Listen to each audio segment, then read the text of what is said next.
जय श्री शनिदेव। क्या आप जानते हैं कि श्री शनि शिंगणापुर की अद्भुत चमत्कारी कथा क्या है? अगर आप ये कथा नहीं जानते तो आज आपको शनि भगवान की स्वयंभू मूर्ति शिला का चमत्कार आपको हैरान कर देगा। वैसे तो भारत भर में शनिदेव के कई पीठ हैं, किंतु 3 ही प्राचीन और चमत्कारिक पीठ हैं जिनका बहुत महत्व है।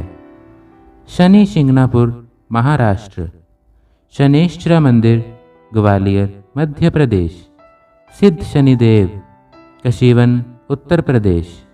इनमें से शनि शिंगणापुर को भगवान शनिदेव का जन्म स्थान माना जाता है। जनश्रुति है कि उक्त स्थान पर जाकर ही लोग शनि के दंड से बच सकते हैं, किसी अन्य स्थान पर नहीं।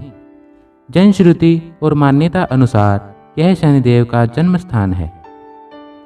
शिंगणापुर गांव में शनिदेव का अद्भुत चमत्कार है। इस गांव के बारे में कहा जाता है कि यहाँ रहने वाले लोग अपने घरों में ताला नहीं लगाते हैं और आज तक के इतिहास में यहाँ किसी ने चोरी नहीं की है। ऐसी मान्यता है कि बाहरी या स्थानीय लोगों ने यदि यहाँ किसी के भी घर चोरी करने का प्रयास किया तो वह गांव की सीमा से पार नहीं जा पाता है। उससे पूर्व ही शनिदेव का प्रकोप उस पर हावी हो जाता है। उक्त चोर को अपनी चोरी कबूल भी करनी पड़ती है और शनि भगवान के समक्ष उससे माफ़ी भी मांगनी होती है, अन्यथा उसका जीवन नर्क बन जाता है। कहते हैं कि छाया पुत्र को नहीं ज़रूरत छाया की। यहाँ शनिदेव मूर्ति रूप में नहीं, एक काले लंबे पत्थर के रूप में विराजमान है।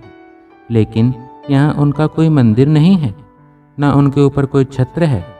शनि भगवान की स्वयंभू मूर्ति काले रंग की है। 5 फुट 9 इंच ऊंची व 1 फुट 6 इंच चौड़ी यह मूर्ति संगमरमर के एक चबूतरे पर धूप में ही विराजमान है। यहाँ शनिदेव अष्टप्रहर धूप हो, आंधी हो, तूफान हो या जाड़ा हो, सभी ऋतुओं में बिना छत्र धारण किए खड़े हैं। वृक्ष है लेकिन छाया नहीं है। आइए अब हम शनि शिंगणापुर की चमत्कारी कथा प्रारंभ करते हैं। श्री शनिदेव की लोहा एवं पत्थरयुक्त दिखाई देने वाली काले वर्ण वाली 5 फुट 9 इंच लंबी तथा 1 फुट 6 इंच चौड़ी मूर्ति जो आंगन में धूप, ठंडक तथा बरसात में रात दिन खुले आकाश के नीचे है, इसके संदर्भ में स्थानीय बुजुर्गों से सुनने में मिला है कि लगभग 350 वर्षों पहले शिंगणापुर में मूसलाधार घमासान बारिश हुई। बारिश इतनी तेज थी कि सामने से कुछ स्पष्ट दिखाई नहीं दे रहा था। खेती पूर्ण पानी तथा बाढ़ से बह रही थी। किसी ने सोचा भी नहीं था कि इतनी तेज बारिश होगी। शायद अब तक वहाँ इतनी बारिश नहीं हुई। फलस्वरूप इस छोटे से देहात के आसपास बाढ़ आई और गांव के बगल से पानस नाला बहता था। प्रस्तुत श्याम वर्ण पत्थरनुमा श्री शनि भगवान की मूर्ति बहकर आई और पड़ोस के ही बेर के पेड़ से अटक कर रुक गई। वर्षा कम होते ही बाढ़ भी कम हुई, अतः कुछ लोग अपनी झोंपड़ी से बाहर निकले। ईश्वर की कृपा से अच्छी बारिश हुई, यह कहकर वे संतुष्ट हुए। गांव में खेती के साथ साथ पशुपालन भी व्यवसाय है, अतः गायें, भैंसें आदि चराने के लिए कुछ एक गोपाल चरवाहे मवेशी चराने के लिए पानस नाला के तट पर गए। वहां उन्हें बेर के पेड़ में से एक काले रंग की बड़ी शिला दृष्टिगोचर हुई। इसे देखते ही वे दांतों तले उंगली दबाने लगे कि इतनी बड़ी शिला यहाँ बहते बहते कैसे अटक गई। एक ने दूसरे को दिखाया। करते करते 4-5 गोपाल इकट्ठे हुए। बातचीत के बाद उन्होंने जिज्ञासावश अपनी लाठी की नोक से शिला को स्पर्श किया। कुरेदते ही उस स्थान से टप टप खून बहने लगा। फलस्वरूप वहाँ एक बड़ी चोट के कारण जख्मवश दिखाई दी। वह अगाध स्पष्ट प्रतिबिंबित हो रहा था। खून को बहते देखकर लड़के डरने लगे। कुछ एक तो रक्तस्राव को देखकर भागने लगे थे। वे अपनी गायों को छोड़कर सक पकाते हुए भागकर गांव में आए। ग्राम में बुजुर्ग तथा अभिभावक माता पिता पूछने लगे कि क्या हुआ, डरते क्यों हो, भागकर क्यों आए, अपनी गायें कहाँ हैं। थोड़ी ही देर के बाद उन्होंने बड़ों को शिला का चमत्कार कथन किया। हकीकत सुनकर बड़े भी विस्मयचकित हुए। शिला के रक्तस्राव की खबर हवा की तरह सर्वत्र फैल गई। सारे लोग घर छोड़कर वह कृष्णमाई देखने पहुंच गए। प्रस्तुत चमत्कार को तो देखते ही रहे, सोचने लगे कि अब क्या किया जाए। शाम ढलते ढलते ही रात होने लगी थी। सब लोग वापस अपने घर चले गए कि कल सुबह कुछ करेंगे। प्रस्तुत निर्णय के साथ लोग रात में खा पी कर सो गए। सोए तो सही, लेकिन प्रस्तुत अलौकिक घटना के कारण रात भर किसी को अच्छी नींद नहीं आई। कुछ लोग रट जगा करते रहे, तो कुछ एक अनिच्छा से आंखें बंद कर सोने जा रहे थे, तो कुछ एक अलसाए हुए निद्रा की झपकी ले रहे थे कि अचानक उसी रजनी बेला में एक स्थानीय निवासी को थोड़ी सी नींद आई और नींद में शाम ने जो चमत्कार देखा था उसी संदर्भ में सपने में उससे शनिदेव ने जो बातचीत की उसका अंश इस प्रकार है। कल तुमने, गांव वालों ने, गोपालों ने जो कुछ देखा है वह सब सच है। आप कौन बोल रहे हैं? भक्त, मैं साक्षात शनिदेव बोल रहा हूँ। मुझे वहाँ से ले उठाइए और मेरी प्रतिष्ठापना कीजिए। इति शनि भगवान। दूसरे ही दिन उस भक्त ने गांव के लोगों को अपने सपने के बारे में कथन किया, जिससे सुनकर लोग दंग हुए।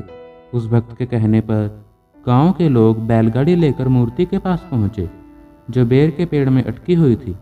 मूर्ति को उठाकर बैलगाड़ी में चढ़ाने का प्रयास सभी का रहा, लेकिन वे कामयाब नहीं हुए। सभी निराश तथा हताश हुए। दिन भर प्रयत्न करने के बावजूद मूर्ति टस से मस नहीं हुई। अंत में मूर्ति गाड़ी में ना चढ़ने के कारण लोग मायूस होकर अपने अपने घर लौट आए। तीसरे दिन फिर शनि भगवान ने अपने उसी भक्त के स्वप्न में आकर निवेदन किया कि बेटा, मैं उस स्थान से तभी उठूंगा जब उठाने वाले रिश्ते में सगे मामा भांजे हों। वे ही मुझे उठाकर कटी हुई बेर की डाली पर डालेंगे। दूसरा, जो बैल जोतेंगे वे काले वर्ण के हों तथा वे भी रिश्ते में मामा भांजे हों। भक्त की नींद खुली तो उसने पाया कि वह तो रात की नींद में था। सुबह उठकर उसने यह दृष्टांत गांव वालों को बताया और गांव वालों ने भी स्वप्न दृष्टांत के अनुसार ही किया। तब कहीं मूर्ति कटी हुई बेर की डाली पर डाली गई।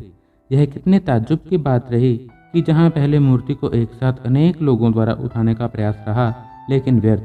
जब केवल 2 सगे मामा भांजे उठाने लगे तो वे सफल हुए। मनुष्य स्वभाव या भक्त के एक स्वभाव की बात यहाँ देखने लायक है। जिस भक्त के सपने में शनिदेव आते रहे, उसने मन ही मन उस मूर्ति की प्राण प्रतिष्ठा अपनी ही जमीन में करने की पूरी कोशिश की, लेकिन उस जमीन पर से मूर्ति जरा भी हिलने को तैयार नहीं थी। अतः आज जिस स्थान पर मूर्ति शोभायमान है, उसी स्थान पर आते ही हलचल हुई और मूर्ति की प्राण प्रतिष्ठा संपन्न हुई। प्रस्तुत चमत्कार के साक्षी तब गांव के सारे लोग थे। कई दिनों तक मूर्ति जमीन पर मामूली चबूतरे पर थी। अब जो चबूतरा दृष्टिगोचर हो रहा है वह तब नहीं था। इसका भी एक किस्सा है। सोनई के एक भक्त हैं, श्री जवाहरमल। धनी होने के बावजूद उन्हें पुत्र रत्न नहीं था। अतः उन्होंने श्री शनिदेव से करबद्ध प्रार्थना की कि अगर मुझे बेटा हुआ तो मैं यहाँ एक सुंदर सा चबूतरा बना दूंगा। प्रकृति में ऐसा खेल हुआ। शनि भक्त जवाहरमल सेठ को कुछ एक दिनों बाद पुत्र होने के संकेत प्राप्त हुए। तब उसने फौरन यहाँ चबूतरा बना दिया। यहाँ यह गौरतलब कि जब चबूतरे का निर्माण चल रहा था, तब कुछ एक भक्तों ने यह निवेदन किया कि अब काम चल ही रहा है तो क्यों ना प्रस्तुत मूर्ति को पूरी नीचे से निकालकर अच्छा सा चबूतरा बनाया जाए और फिर प्रतिष्ठित करें। जी हाँ, नानपुर में कुछ एक भक्तों ने अंदर खोदकर मूर्ति को पूरी निकालने की कोशिश की, लेकिन सारे हतबल हुए। नीचे काफ़ी खुदाई की, फिर भी मूर्ति और भी नीचे दिखती रही। टस से मस नहीं हुई। महान आश्चर्य को देखकर सभी ने शनिदेव की पुनः प्रार्थना की कि हमें मार्गदर्शन करें। फिर एक भक्त को दृष्टांत हुआ जिसमें आदेश था कि केवल चबूतरा बनाओ, मुझे उठाने या हिलाने का प्रयास ना करें। फलस्वरूप मूर्ति के चारों ओर 3 फीट का चबूतरा बनवाया। अतः आज हमें श्री शनिदेव की मूर्ति जितनी ऊपर दिखाई देती है उतनी नीचे भी है। आज सिंगनापुर गांव के शनि सिंगनापुर मंदिर में यदि आप चाहें तो प्रवेश करने के बाद कुछ आगे चलकर ही आपको खुला मैदान दिखाई देगा। उस जगह के बीचों बीच स्थापित हैं शनिदेव जी। यहाँ जाने वाले आस्थावान लोग केसरी रंग के वस्त्र पहनकर ही जाते हैं। कहते हैं मंदिर में कथित तौर पर कोई पुजारी नहीं है। भक्त प्रवेश करके शनिदेव जी के दर्शन करके सीधा मंदिर से बाहर निकल जाते हैं। रोजाना शनिदेव जी की स्थापित मूर्त पर सरसों के तेल से अभिषेक किया जाता है। मंदिर में आने वाले भक्त अपनी इच्छानुसार यहाँ तेल का चढ़ावा भी देते हैं। ऐसी मान्यता भी है कि जो भी भक्त मंदिर के भीतर जाए वह केवल सामने ही देखता हुआ जाए। उसे पीछे से कोई भी आवाज़ लगाए तो मुड़कर नहीं देखना है। शनिदेव को माथा टेक कर सीधा सीधा बाहर आ जाना है, पीछे मुड़कर नहीं देखना है। जय श्री शनिदेव जी। धन्यवाद। For more updates, subscribe to our channel SM1 Bharat.